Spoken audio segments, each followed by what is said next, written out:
Engine start.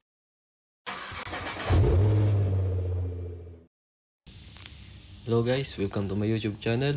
So radiator pressure tester, multi-brand automotive tools. Okay, meron pump at saka yung pressure vacuum. Okay, so meron tayong cover, takip, at saka yung radiator cap tester tube. Okay, so dalawang klase.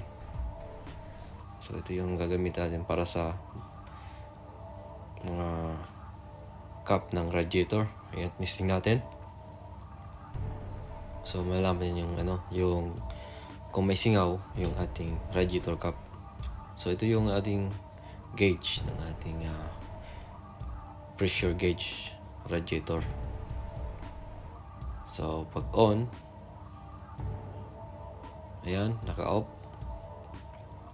So yung hangin, pag sinalpak yung hose dito, dire-diretso lang sa dulo. Tapos pag natin, ihigupin na yung hangin sa loob ng radiator at cooling system. So wala talagang laman dapat yung ating cooling system ng coolant. So example, nagpalit tayo ng radiator, bagong radiator, or nag-drain tayo ng coolant sa makina, totally drain. So ibabacuum natin lahat na hangin. So malalaman natin kung may singaw ang ating cooling system. Okay, so ito ay lamang ay review para sa ating tools.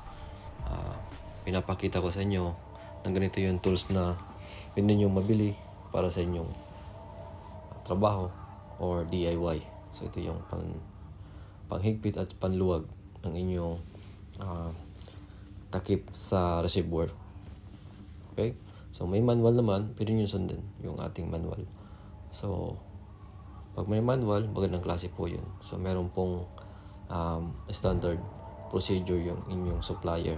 Okay, so mas okay po ang ganun. So may titingnan po kayong procedure. Okay, so easy lang yung ating instruction. So may mga instruction dito kung paano ikabit o paano gamitin. So ito yung pump.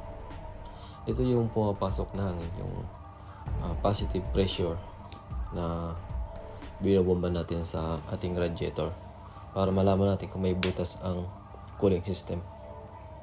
So maabot na ng 20 PSI yung kulay green. So ito yung ipapasok natin sa takip ng radiator. Ito, ayan.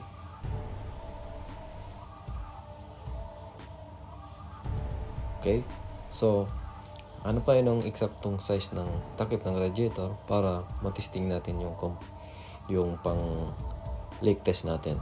Okay, so makukompress yung sa loob, yung hangin, at saka lalabas yung kung mayroong butas at sisingaw siya, maglulus yung pressure. Okay, so ganun lang kasimple. So ito parang maganda yung fabricate, magandang klase. So okay yung ating tools. Okay, ito yung coolant temperature gauge natin. So pwede natin ilagay doon sa reservoir tank ang ating cooling system. So makikita natin kung yung temperature. So yun lang po. So thank you so much for watching, and don't forget to subscribe on my YouTube channel.